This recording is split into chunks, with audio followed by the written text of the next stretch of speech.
Dr. Yaw Tchie is a senior researcher in the Research Group for Peace, Conflict and Development at the Norwegian Institute of International Affairs. He joins us now live from Congo. Andrew, good to have you on the show.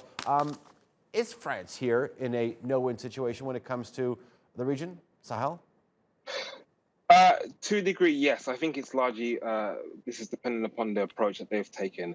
I think also there are two main factors. This is really about the popularity of the French approach back home in France. What we are seeing is that more recently the National Assembly and the Senate have called for debate on the matter, but also popularity on this matter in terms of French approval has dropped from 73% in 2013 to just 51% in January of this year as well. So that, I think, is increasingly putting pressure on Macron's government, but also its strategic approach to the situation, which is largely, I think, locally in the G5 Sahel countries, has been seen as one of a recolonization of by French, but also, as I said, linked to the number of troops that have been killed on the French side, but also the discriminate use of violence against civilians in the country as well. So I think, yes, we might see some readjustments here.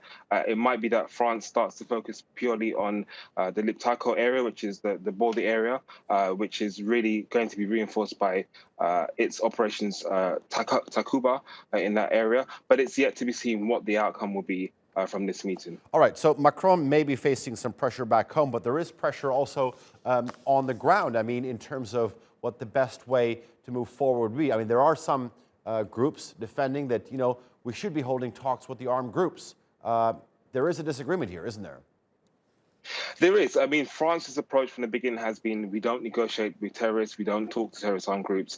And what we did see is that towards the end of last year, before the former deposed president, Ibrahim Keita, was deposed from his position during the coup, did change his mind and did want to start to negotiate and engage with armed groups.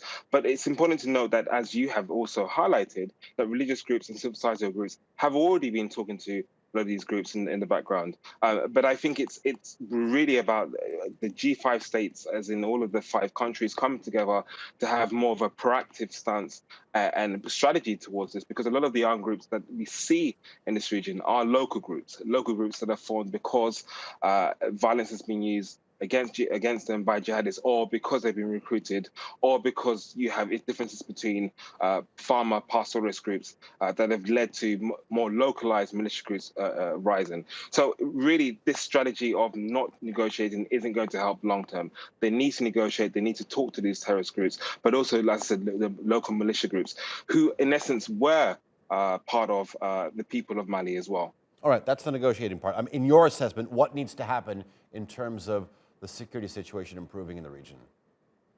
Well, I think from this meeting, what I would expect is an agreed regional strategy about how to strengthen cooperation against dealing with the jihadist groups. So I think in the Dhaka area, that's the first thing.